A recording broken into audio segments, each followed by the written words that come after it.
When you sent me packing down Green River Valley, I knew that if you could... Hey, this is Adam with Mile High Stash, the podcast that asks what 5 albums you would take to a remote Colorado cabin in the event of a zombie apocalypse. Our guest today is Otis Taylor. He is playing at Dazzle in Denver on December 28th.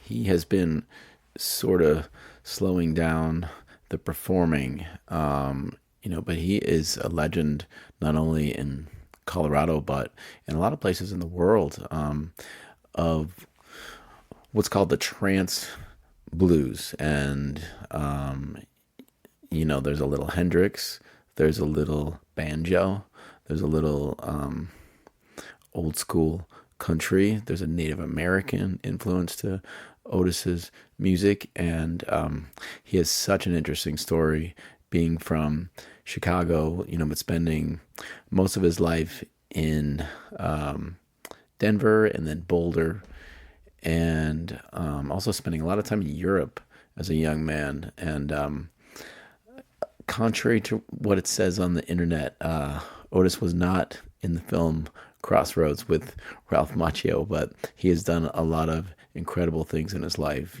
from jamming with Muddy Waters as a teenager to playing in Zephyr to, hosting the long-standing trance-blues festival in Boulder to, being in the New York Times crossword puzzle.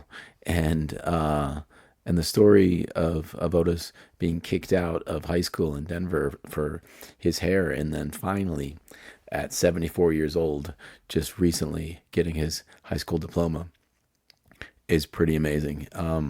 Otis didn't put out his first album until he was in his 50s, but, found a lot of success pretty quickly after that, and has done amazing things. And I didn't really get a chance to dig super deep into Otis Taylor's catalog until he showed up for the interview and gave me a bunch of CDs to listen to in my car.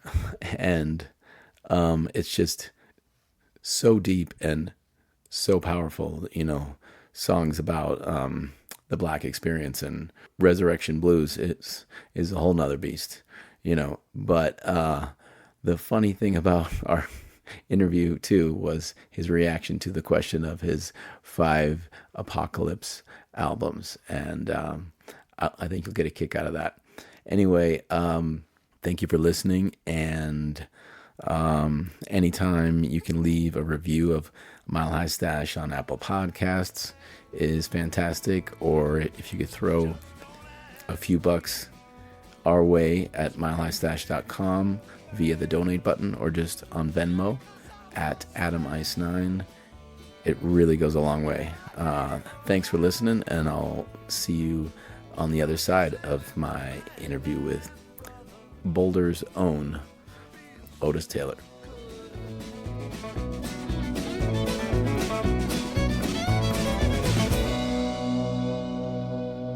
Otis Taylor, thank you for coming by. I met you one time. It was the auction for Caribou Ranch. Do you remember that? Oh, yeah, I was there. In Denver. And I didn't know up until that day that you had worked in antiques. Yeah. For a long time. That's true. Most of my life.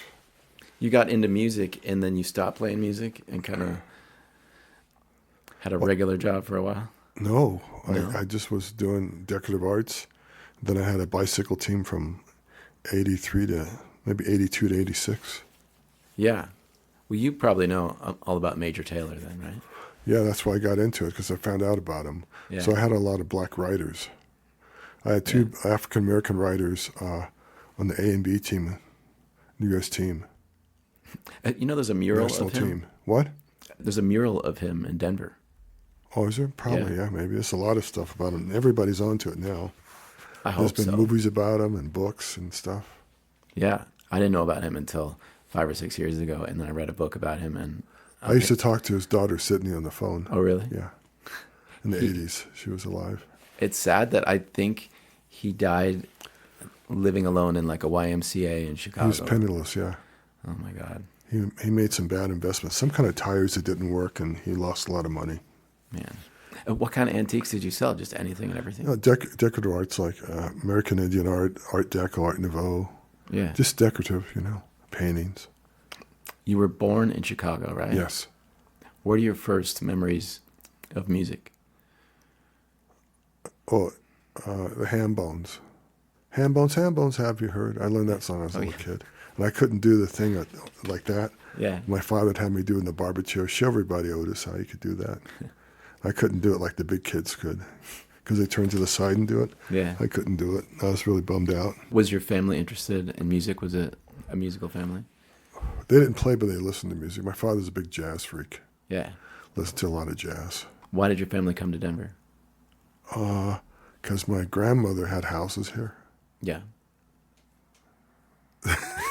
You had a place to live. And my uncle was shot to death, and just a lot of, she didn't want us to be, she wanted us to come out to Denver because they had relatives and it was a little safer, Mm-hmm. What year was this? 52. What was Denver like back then? That's a strange question, man. What was Denver like that? I don't know. Yeah. Fuck. I'm too old to remember. Yeah. It was quiet. You could see the mountains, I don't know. It was smaller, Mm-hmm. We used to live in a ghetto. My mother used to say, one day this will be downtown, and she was about 1 block off. Yeah. Yeah, that's about it. Yeah, I mean, she used to tell me that. I go, Mom, you're crazy. No, you wait someday. What neighborhood was that back then? Over by St. Luke's Hospital, by 23rd Street. Yeah, yeah. But it doesn't exist now, that part. They tore it down. Mm-hmm. By St. Luke's Hospital in there, And when did you start to gig? My first gig, I think, I was 16. I played a bar mitzvah. Yeah? My banjo, yeah. I got $100. I was rich. You started playing the banjo really early, huh? Yeah, when I was 15, yeah. Wow. Why did you gravitate towards that? I don't know. How did you get one? I lived about 4 blocks from the Denver Folklore Center, so I kind of discovered it and hung out there every day after school. It's like my hangout. Yeah. It's like people could hang out in music stores back in those days. It was a whole different world. Yeah. They'd have records and guitars and beads and, you'd have to talk to Harry about that. It was just a whole different world. People come from out of town and you'd put them up and stuff. It was just different, Well, it's all online now. It was just different. I mean, and then it changed a little bit after the whole drug thing got going too heavy, but it was just different. People would just hang out there, it was, because we're like outsiders, you know what I mean? So I think there was a, kind of like the folklore center, that's what it was. It was a center, Yeah. And the high school kids would come down on the weekend, hang out, music lessons. I remember, Bill Frisell, do you know who he is? Yeah. I was going to see Bill Frisell and Ron Miles play in New York. And the first time I met Bill Frisell, I said, "Oh, yeah, I'm from Denver." He goes, "You know Denver Folklore Center?" And I go, "Yeah." And he goes, and then somehow it came up that Bob Marcus, I was in a band together when we were kids, was his guitar teacher. Oh, wow. So he was just so excited about Bob, and just, it was like 20 people waiting in line to get autographs. And he kept on talking. I said, Bill, these people are waiting in line, he just, he was a Folklore Center baby. Yeah. When did you start to write songs? I think when I was a kid. When I was little, I'd make up songs. Mm-hmm.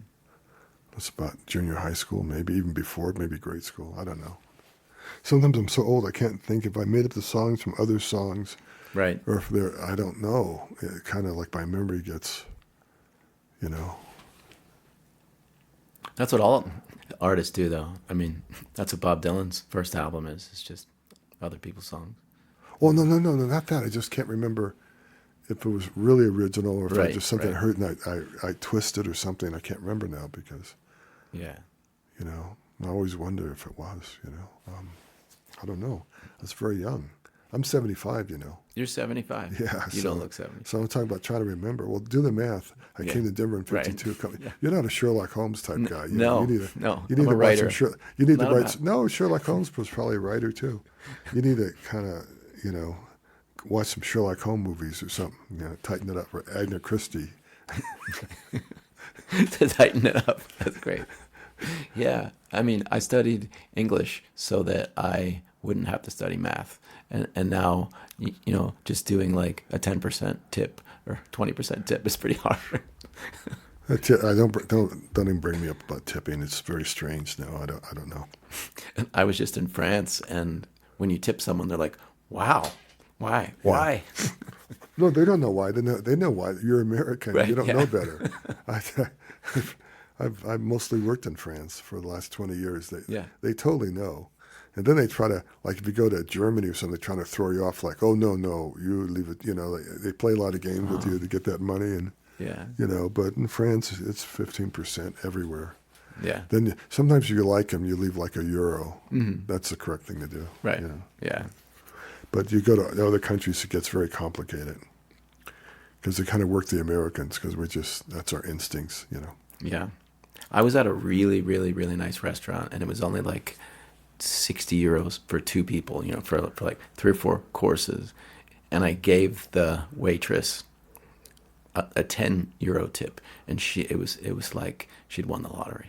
She walked out onto the street and was just like, "Oh my God, thank you so much." That was pretty good. That's a pretty good tip. But some restaurants, depends. Were you in Paris when you did that?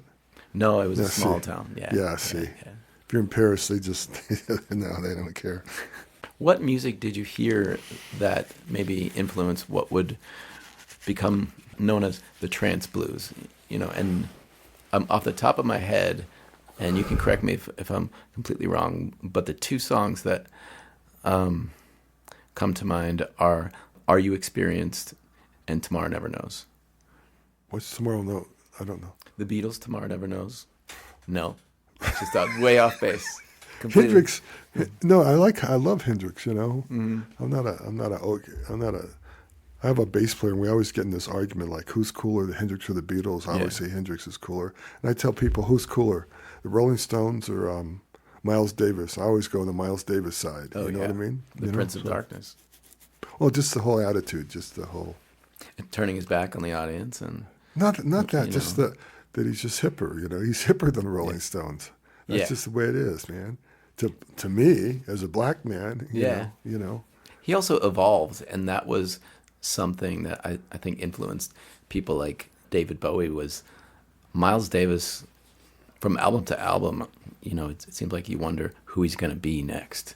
And the Rolling Stones kind of, after the first 5 years or so, what the Rolling Stones sound like.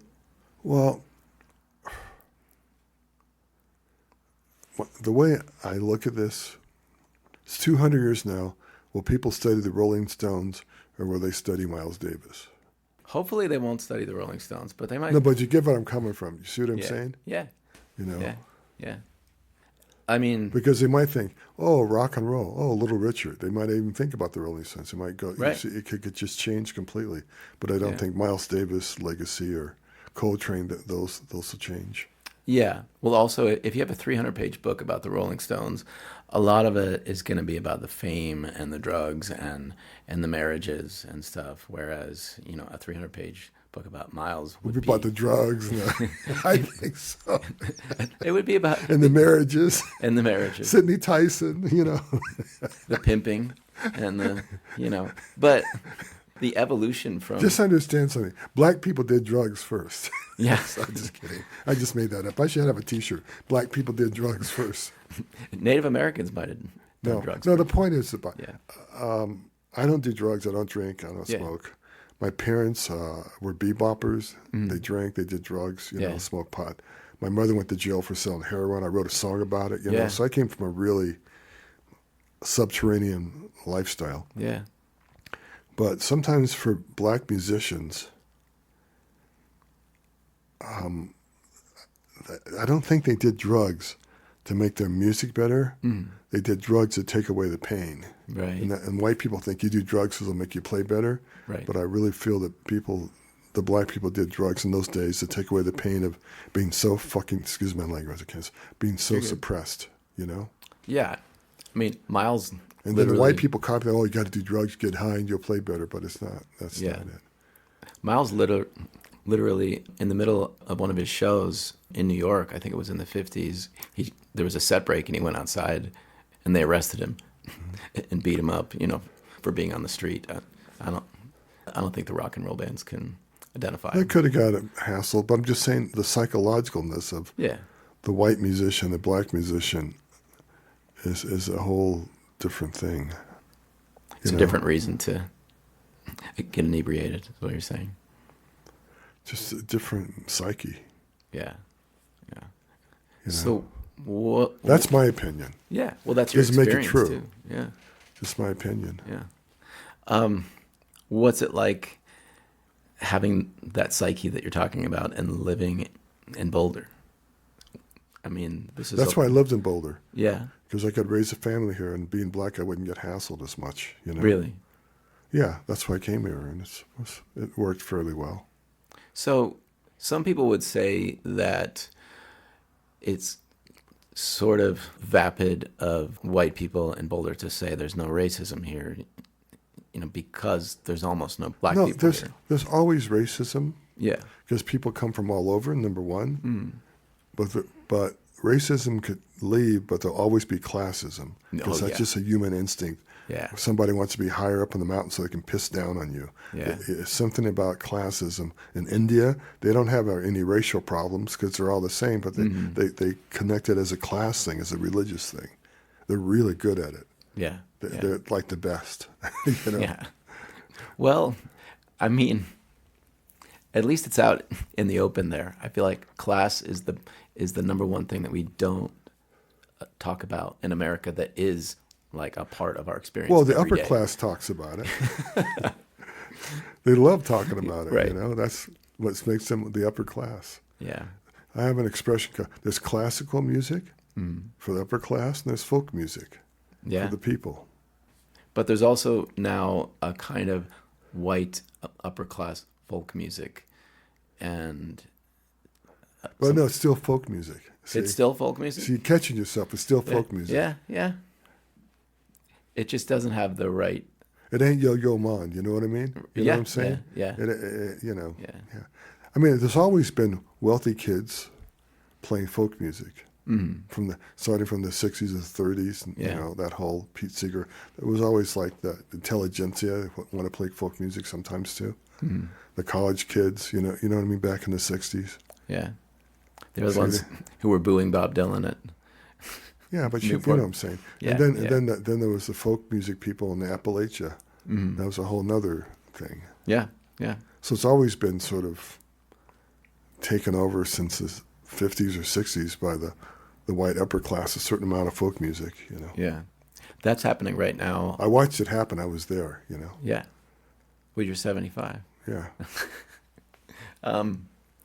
That's happening right now with country music too. I mean, But it's still country music. I think you're missing what I'm saying to you. There's classical music, there's folk music. Country music is folk music. Yeah. The blues is folk music. Jazz, that's the black music. That belongs. The blues isn't the black music? Well, jazz is blues, but jazz is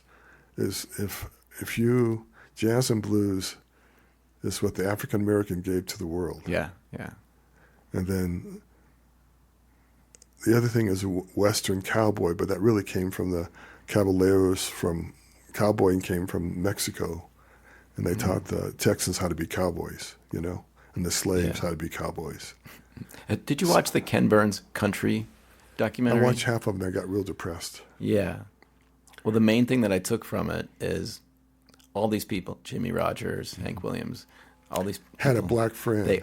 Every single one of them had the black guy down at the tracks who taught them their stuff. Every single one. And they're playing music for the white man that hated the black man. So after a while, it just depressed me. Yeah. It's just like, why these people, if they all was getting it from the black people, why did they hate us so much, There was Charlie Pride, though. That's. Well, that was a phenomenon. Yeah. He's one of my heroes. I'm not really a country western person, but historically, I think Charlie Pride was a very important person. There should be a movie about him. Maybe someday, maybe they will be. I don't know. His son lives in Fort Collins and is like a regular guy. I heard something like that once in Colorado or something. Yeah. So let's go back. When did you make your first recording? First recording, Yeah. 95, Blue Eyed Monster. Why did you wait so long? I don't know. Nobody wanted to record me. Actually, I was going to make a record in '69 with Blue Horizon Records in London, but it didn't work out. So I went to the studio and they had me go. It was like weird. They had me go to I remember going to Wimbledon to see a arranger, and I couldn't even write music. I don't know. These people, they just didn't. We just weren't connecting. And then I ran out of money. I said, I need money. Go, well, we don't give you money. We just make a record. So I went home. And I'm sorry I don't have the contract my father signed because I was underage. And Yeah. and then they said they'd never sign me, but they did, you know. Yeah. And it was a weird experience. But I just wasn't, maybe I wasn't that good, or I don't know. Maybe I wasn't that good, but I was always hip, you know. Yeah. How do you end up in Europe? I wanted to go there one time. I went there in '69. I panhandled, did extra jobs, got money to go there, and spent all my money on clothes and had to live on the Circle Line and sleep on people's floors. It was the '60s, you know. You could still do that stuff. Did you see any of these big bands like Hendrix and the bands that were in? I didn't see Hendrix till he came to Denver. I was at Hyde Park when the Stones played there. Yeah. I didn't care. I was just chasing girls at the time. I was just doing my miniskirt tour, you know. I didn't really care the Rolling Stones were on stage. It's just the way I was, you know. And it was nice, but they're so far away. I mean, it's like, you know, thousands of people and all these hot chicks and that you know. Yeah. Just had a different attitude about it. Um, But I always had an attitude about that until I got married. when was that? When we got married? Yeah. 85. 85? Yeah. Or 86, 85, I think. 86. Well, I got married 38 years ago. You do the math. Yeah. You have kids? 2, yeah. Yeah. I don't talk about them much, not today. Oh, that's all right. Yeah, yeah, you know, it's just one time Fred McDowell I was at the Berkeley Folk Festival. He was going to give me a lesson. Then I met this hot chick and I didn't show up for my lesson. You know, it's just like really irrelevant. You know, I don't know. I was kind of flippant when I was a kid about things. Yeah. And old black people were old black people, you know.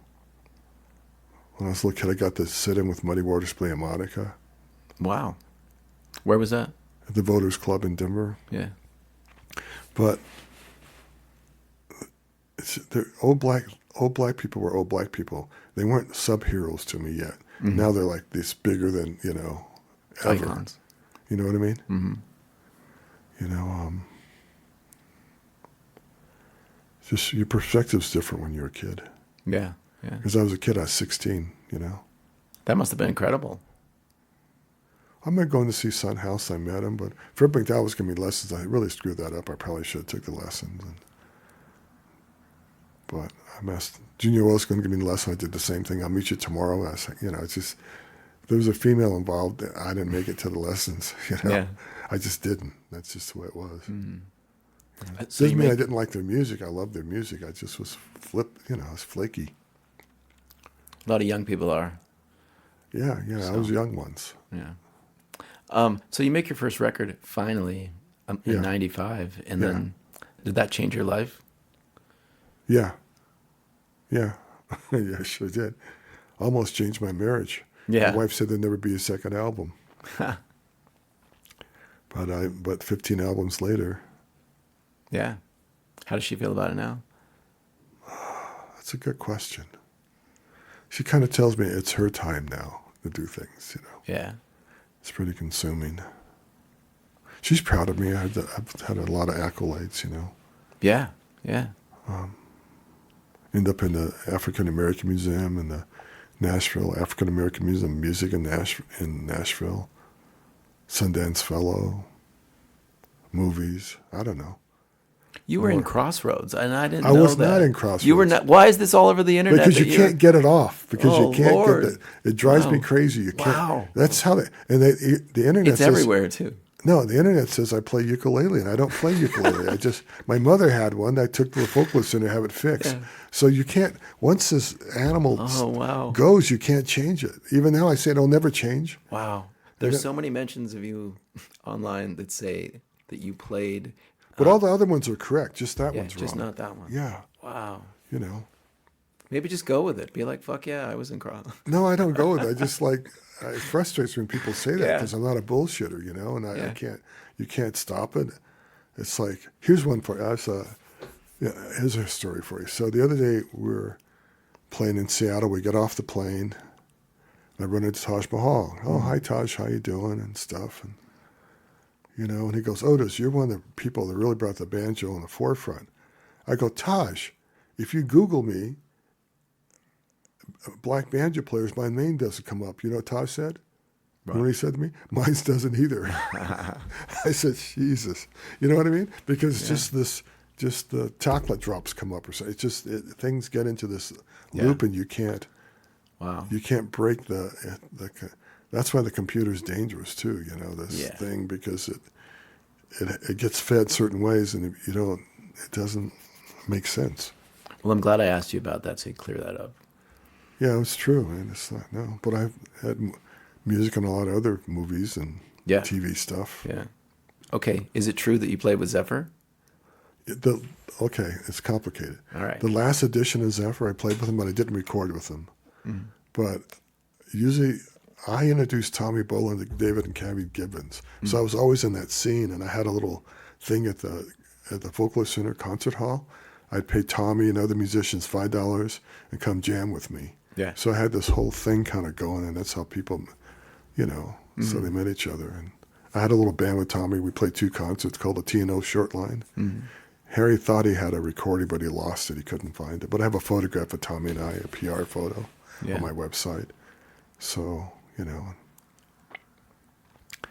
was kind of like the John Mayall of the Denver blues scene. Yeah, yeah. When I was a kid. Yeah. But I wasn't famous, but I just,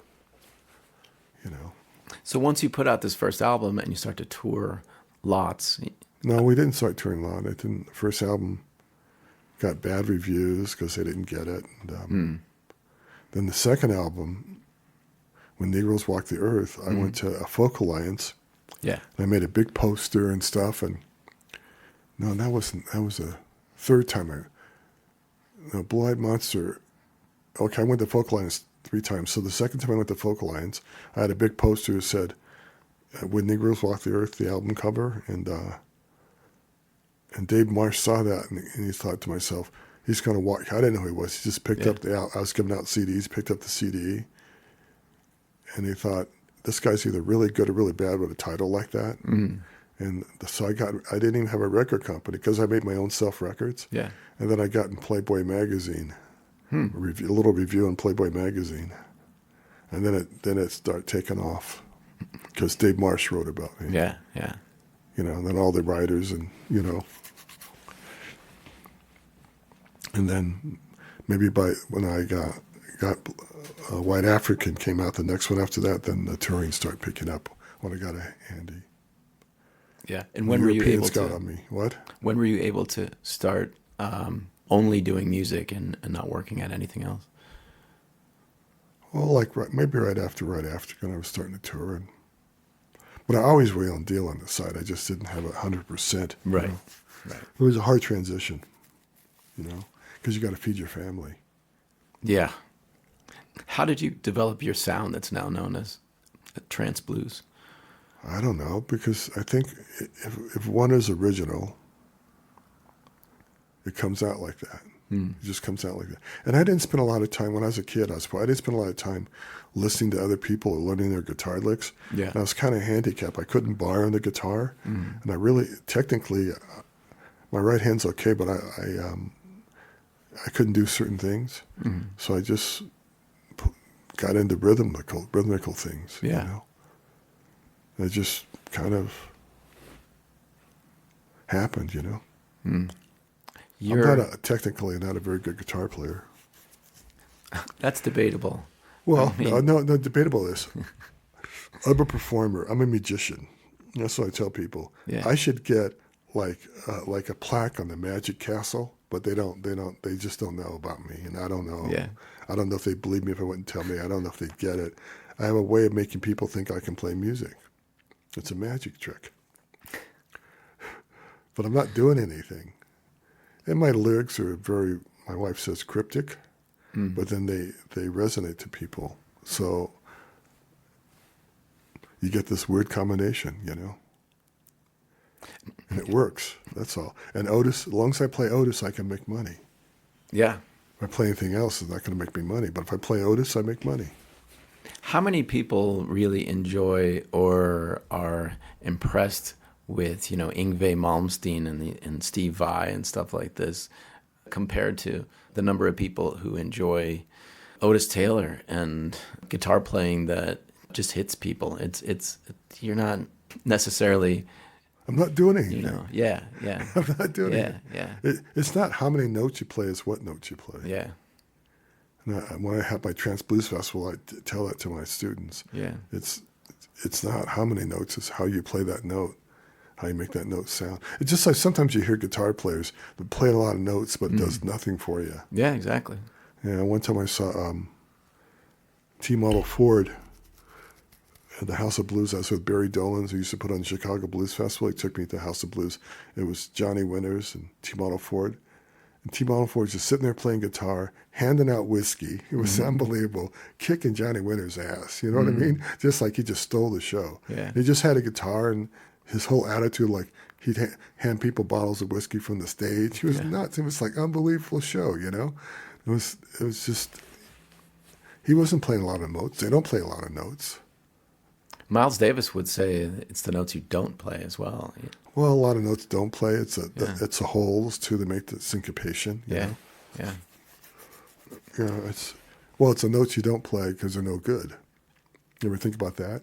Or they're too much. Sometimes it's just too many, like you're saying. Yeah, but if sometimes too much, and sometimes they're no good too. Mm-hmm.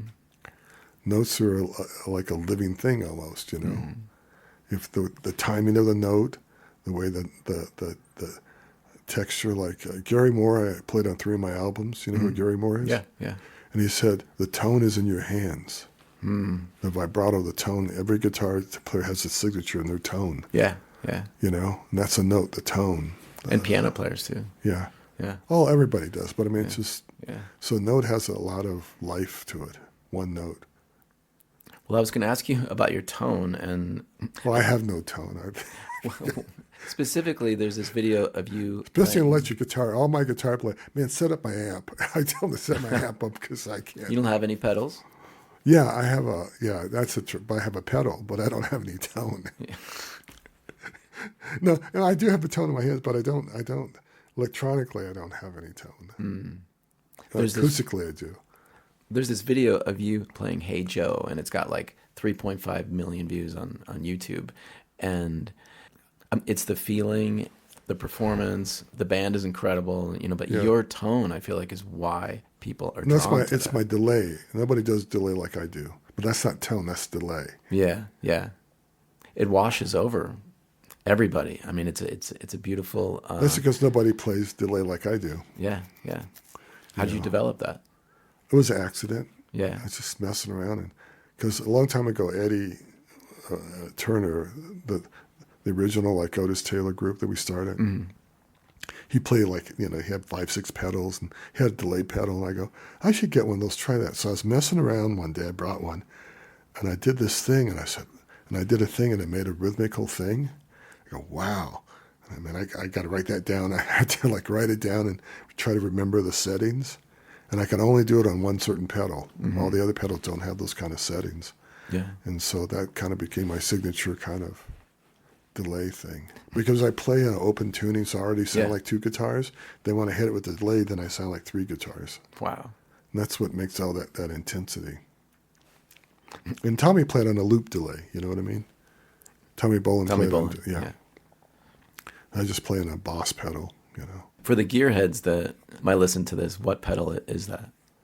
It's a Boss DD5 or 3. I can't remember. It's a 5, I think. They don't make it anymore, whatever it is. It's either a 3 or a 5. And that's not a fancy, expensive pedal. It was once just a stock No, it used to be stock. I Yeah. have to always buy used ones because they break. I have to find them online.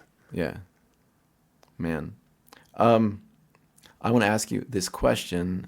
It's a crazy question, but everybody who comes on the podcast, they answer this question.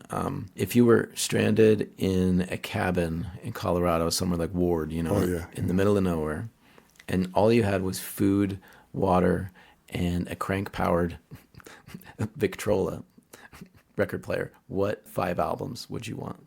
Yeah. I don't know, because your tastes change every day. So you listen yeah. to something for a week, then you're burned out on it, aren't you? What about today?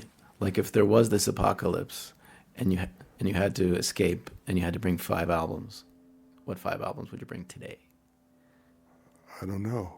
Because depends how much time I had. Do I have a week to think about the album? No, you got to go. You got to stop at Bart's record store, and just grab 5. I probably wouldn't grab any.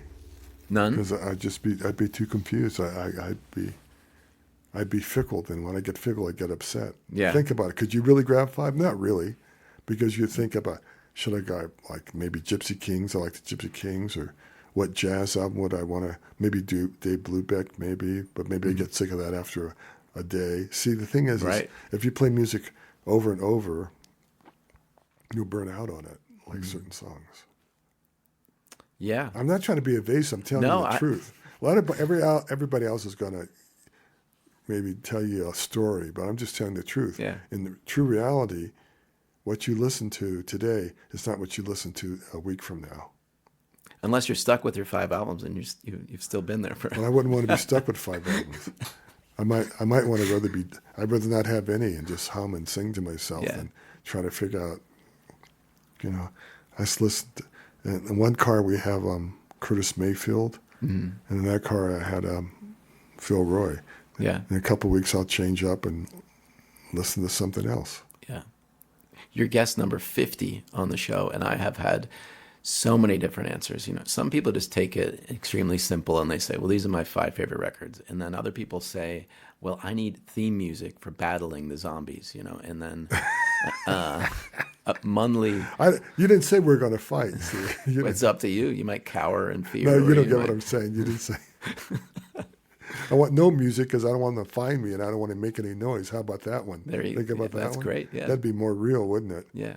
Munley from Slim Stasto's Auto Club, he sat here and said, I'm not going to answer this question because it will never happen. That's a good one, too. It's not something that'll ever happen. I'm more with him. I'm more on his side. Yeah. And you know what? If it does happen, I wouldn't care less about music. Yeah, right. Yeah. How do you like that one? Would you like to have a banjo with you, though? I don't know. Because, see, if you had a banjo and after a while the strings broke and wore out, then you wouldn't have a banjo because you're in a fallout shelter or something, see? You'd have a hand drum, though, if the strings broke. Are you high right now or something? I mean, come on, man. You can pound in your box of cereal or your cans. Yeah. I don't know, man. Come on. You got to give me a break here. You're going off on it. You got to pull yourself back in, brother. I need some coffee. Yeah. Why do you I think... hate to bust you, but I do that to people. I'm famous for that. It's great. Yeah. Why do you think that your song Resurrection Blues has resonated so much?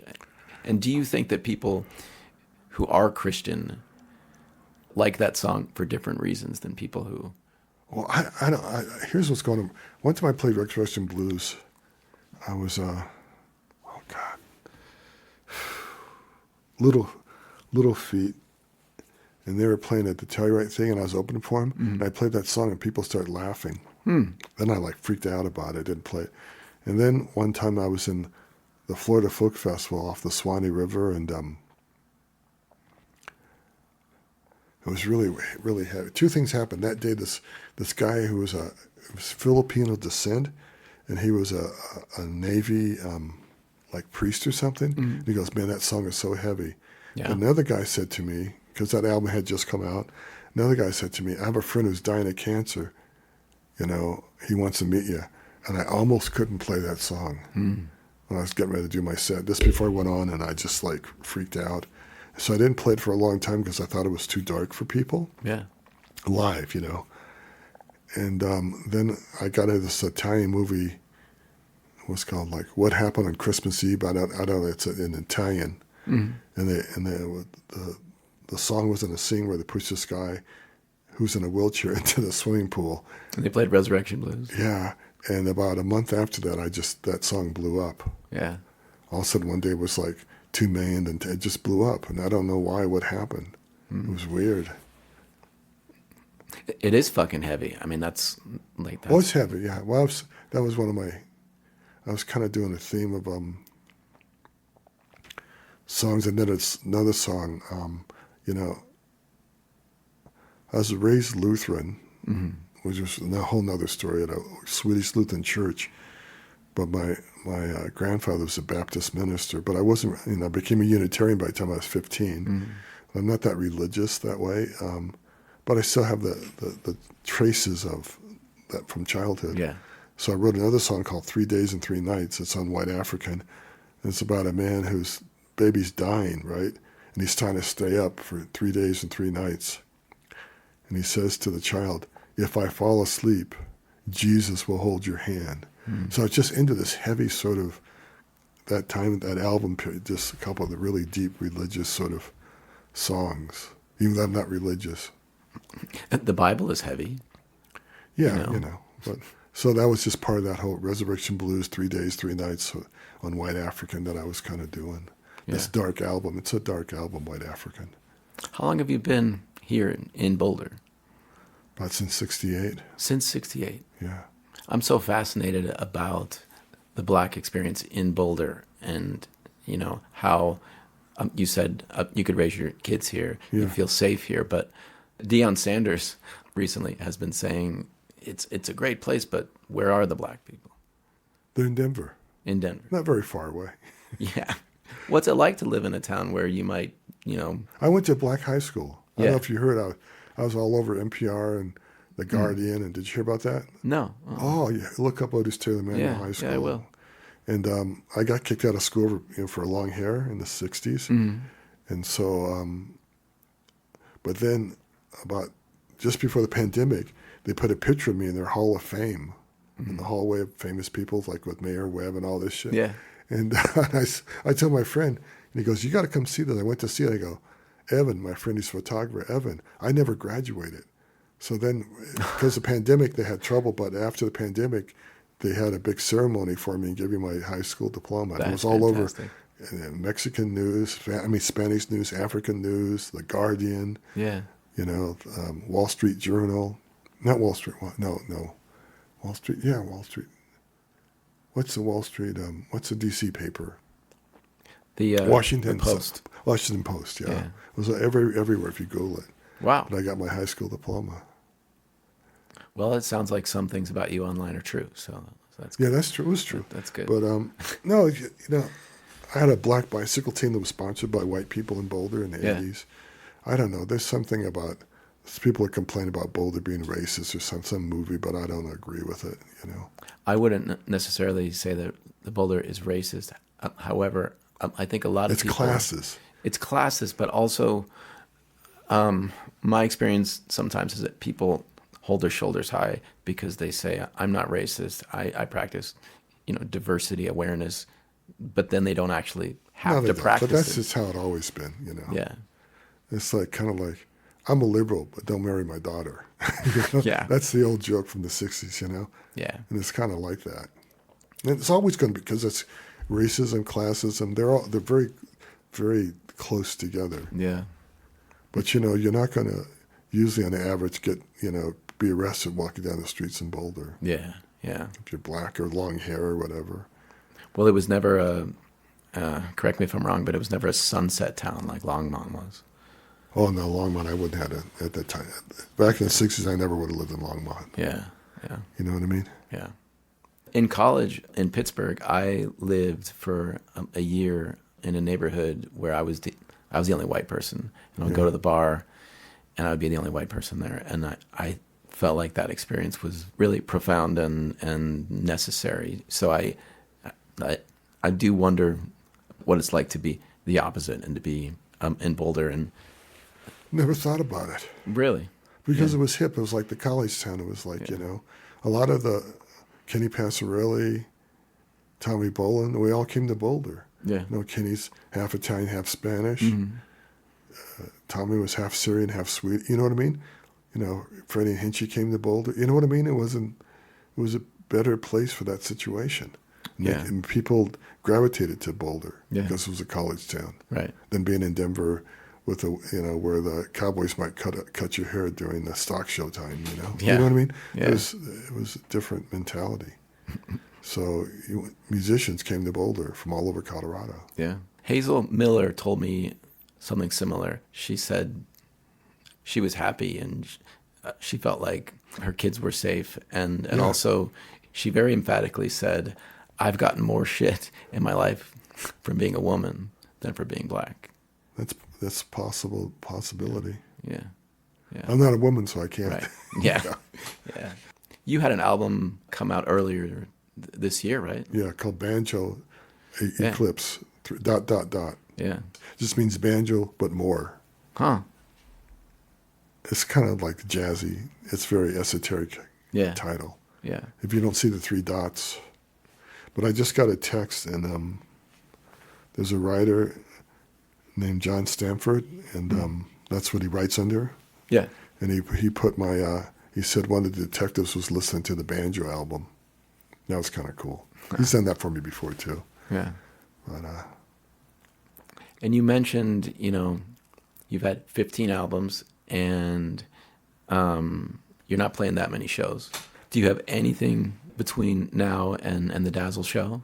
no, I'm not trying very hard. Yeah. I'm dealing with some medical things. I'm just trying to just see, and no more Europe. I called my European agent and said, I'm not going to tour Europe anymore. And he thought I was doing it to get more money. And I said, no, man, you won't see me there ever again. So I told him it won't happen. So, and that's where I do most of my touring. Yeah. And I never tour. Sometimes touring's an illusion. You can go and tour Europe and play in front of 200, 300 people a night for 10 days, or you can go to a big festival and play in front of people, 6,000 people in one day. So it's all sort of how you want to deal with it. Yeah. It's not, how many club dates do you want to do? I never liked doing the club dates in a van. I never liked that style, Yeah. Yeah. Yeah. So what is it that are you trying to have a lot of people see you? Are you trying to make fans? It's just, touring has a lot of different parts to it. Do you have a plan for the future? No. For maybe scaling Did it you hear down? what I just said? No plan? No plan. Is the plan I'm to trying have to no work plan? out I'm trying to see what kind of future I'm going to have physically. So I'm just waiting Yeah. to see. Yeah. But you feel like you're slowly going into a retirement of sorts? It's not retirement. I just got to see what my body's going to do. Yeah. Yeah. I won't know that for a little while. And then we'll see. No big deal. I'm 75, Yeah.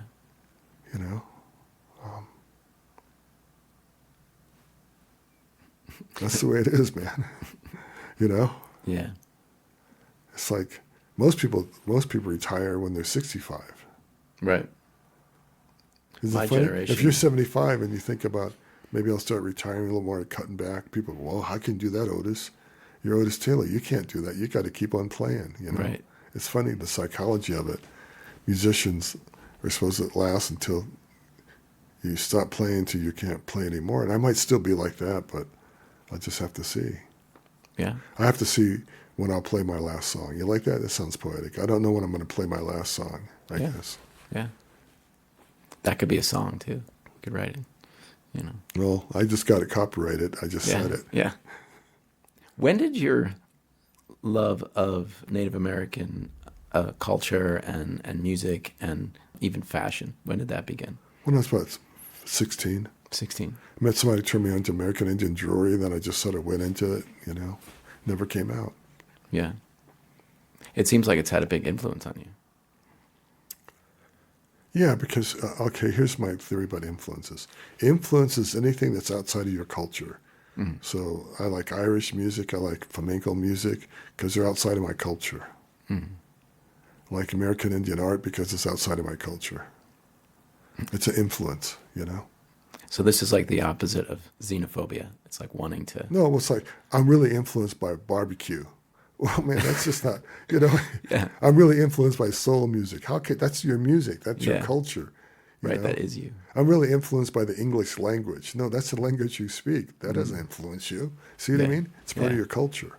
Yeah. You're influenced by things that are outside of your culture. Do you think you'll make another album? Well, I just finished banjo. Can you give me a little time? Yeah. I'm old, man. You know what's the problem? I used to make an album every year. And Yeah. Telek was getting mad at me because he goes, Otis, you make an album before the last one gets a chance to kind of settle down. Right, right. But I had things to say, and I did that for a long time. It drove him crazy. What was it like recording at Octave? It was okay. And no problems, you know. Maybe technical problems sometimes, but no problems really.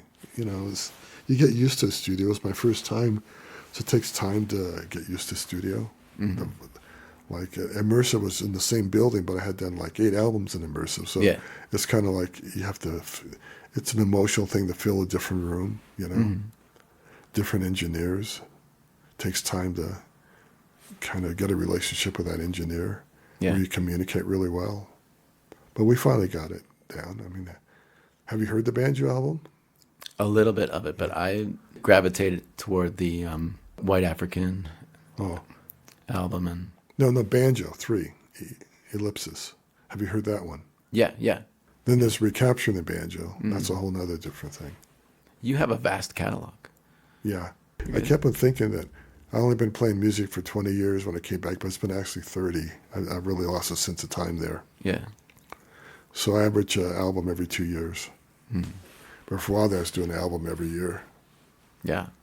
Are you going to do the trance-blues festival I'm again? I'm too tired. It's too Yeah. much for me. I stopped doing it. Yeah. I decided, and the pandemic told me that it's time to stop it. But I did 10. They were Yeah. cool. Really cool people played at it, you know. Taz played at it twice. You know Taz? No. Check him out sometime. All right. He's touring with Baptiste right now. He was on the School of Rock on Broadway. He's like a big hit. And all kinds of different people. Chuck Campbell, Matonanji. God, I can't even think of them. I'm getting so old. You know, Ron Miles. You know, a lot of. I've tried to find musicians. You know. Yeah, yeah. And, my daughter, she was really good too, you know. All kinds of people. I can't even think of them now, you know. Oh, Alvin Youngblood Hard, Guy Yeah. Davis, Yeah. Don Vappy, I think, came to one. Yeah. Margolis came to one. So the show, that's going to happen in December at Dazzle, who's going to be in your band? I don't know. Wait, I'm still a few people, maybe. I have commitments, but that doesn't mean they're going to show up. Yeah. I mean, Brian Wan will be there, and Beth Rosbach will be there so far. I have to see about Nick.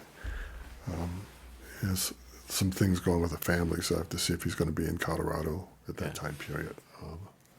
We'll see. I make phone calls. And I never worry about it. well, as long as you're there, it'll be. Yeah, that's what I used to tell all the band members, Yeah. Don't get an attitude with me because Otis don't show up. You don't have a job today, Yeah. So it's people. It's not the band. It's the songs that people like. If you have good songs, you can play with any band. Yeah. You can have a great band with mediocre songs, and you only go so far. Like Bonnie Raitt was really good about picking songs.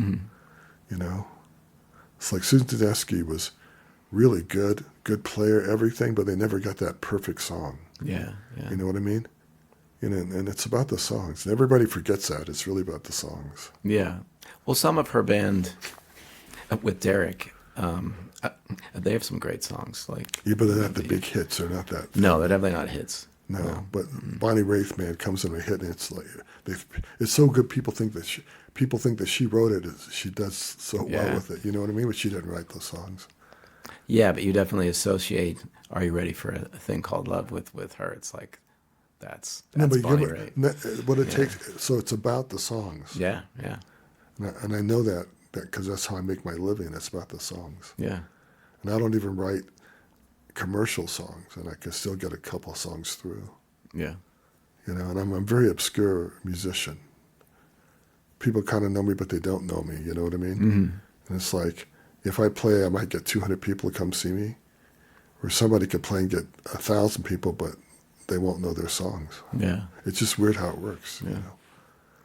So with this vast catalog, and you have this one show coming up, how do you choose what to play out of all of those songs? Well, if I don't play Hey Joe, then it just there's Intimidating Slaves, and I get a lot of shit. Really? Basically. Oh yeah. In certain ones I get shit, but if I don't play Hey Joe, people will just get upset. It's like a curse, you know. Save it for the encore. Make them wait. No, that's not my encore. Then I have my encore songs. Yeah. That's even stronger. But Yeah. I have to play Hey Joe and Intimidating Slaves. Yeah. You know, if I don't play those, it's trouble. And that's a problem. After 15 albums, what songs do you play? Yeah. And then you have songs that are so strong. When you're a performer, you want to put out your best songs as a performer. Mm-hmm. So sometimes you have your go-to songs. If I play Hands on Your Stomach, people are like, it raises the whole concert. Mm. So you learn as a performer what songs are going to hit people. Yeah. You know, you want your highs, you want your sort of lows. You don't want everything to be high, high, high, because it doesn't work that way. So you want the high and then bring it down, you know, so then boom, and hit it again, you know, and then make sure you hit it at the end. Yeah. As a performer, it's a technique. Well, I've never seen you play live, so I'll definitely be there. People say they like me live because it's a whole nother thing on my albums. Yeah. They always say, "Oh, you got to do a live album." I go, "Yeah, when I'm dead, they can take one of my recorded concerts, make a live album." But I'm a songwriter. Yeah, yeah. Well, I'm excited for you to write more songs and play more shows. I'm not writing as much. I had a really down slope, but then somebody told me that Billy Joe didn't write a song for 6 years, so that made me feel better. So, you know, I'm writing a lot of words and thoughts and concepts, but I haven't been up on my music as much, the musical part. Yeah. But lately, all these thoughts have been coming to me. You know? Do you ever write with people or just on your own? Only I had my daughter when she was about 4 years old, maybe 5, maybe 4. I went to Santa Fe to do business, and Cassie started singing the song under the piano. My daddy's gone to Santa Fe, and I'm here waiting for him. And my Carol says, when I came back home, he goes, "Sing that song for Daddy." And then later on, I added parts to it, and I made it a song on an album called The Pullman Company, you know, working for the Pullman Company. Yeah. But that's the only collaboration I really did. Did you give her credit? Yeah. Yeah, I give her credit, yeah. That's great. You know, but I don't, you know, people go, I've had other artists, I won't say who, asked me to collaborate with them. Mm-hmm. It's like, and I thought to myself, does anybody walk up to Bob Dylan and go, "I'd like to write a song with you"? They did in the early 90s because Bob Dylan didn't write a song for about 6 years. Yeah. And there was a period. But Billy Joel hasn't put out an original album since... I know, that's why I feel better. But what I'm saying is... Yeah. But what I'm saying is if they don't ask Bob Dylan... Yeah. Or Burt Bacharach, why are they going to ask me? Yeah. See what I mean? If that's what I do, and I have books of lyrics that I haven't even gone through, you know? So, right. But people feel, you see what I'm saying? It's just interesting. Well, it's like Picasso, asking, would you like to paint a painting with me? Right. You right. know? It's kind of interesting, you know? Or I was thinking about, you know, Greg LeMond or something, you know, can I ride a bike with you? You know, I really like to ride a bike with you. Well, they do have tandem racing on the track. Yeah, they do have tandem racing. What can I say? Yeah. Yeah, you can't use that one. No. I'll bust you every time, man. You're great. I love it. You know? Yeah. Thank you so much for hanging out, and I can't wait to see the show at Dazzle, and I'm excited to dig deeper in your catalog, you know, because it's going to take a while, but it's all great stuff. I'll give you another hour, then I gotta run, I gotta fly away, leave you to fall. That was Otis Taylor, and me. And Otis plays at Dazzle in Denver on December 28th. You can get tickets online. I really enjoyed hanging out with Otis, and I really enjoyed taking a deep dive into his massive catalog. I mean, it's amazing that he didn't make a record until he was in his 50s, but it's amazing how many albums and how many great songs he's recorded in that time, and I hope he makes a lot more. Happy Halloween season to you. I will be playing with Rolling Harvest at the Caribou Room in Nederland on Saturday, October 28th, and it's one of my favorite venues in the area. It's kind of a hidden gem up in Nederland, but I played there on New Year's Eve. This past New Year's Eve with it was Rolling Harvest and Gasoline Lollipops, and that was a really magical family reunion of sorts. And Saturday, October 28th is going to be super fun, and you can get tickets at thecaribouroom.com. And also Friday, November 10th, I will be interviewing Taylor Sims of Bonnie and Taylor Sims and Everybody Loves an Outlaw. You probably know the Icy Red song, and Taylor also plays with Madeline Hawthorne. But I'm going to be interviewing Taylor Sims at Spirit Hound Distillers in Lyons, Colorado, and he's going to perform, and then I'll interview him, and then he'll perform some more, and it's going to be a fun time. It's free, and Spirit Hound has the best whiskey, moonshine, rum, vodka, everything that they make on site, and there's always a food truck there as well. So come by Friday, November 10th for my live episode of My Live Stash with the great Taylor Sims, and I will also see you next Monday right here, as usual.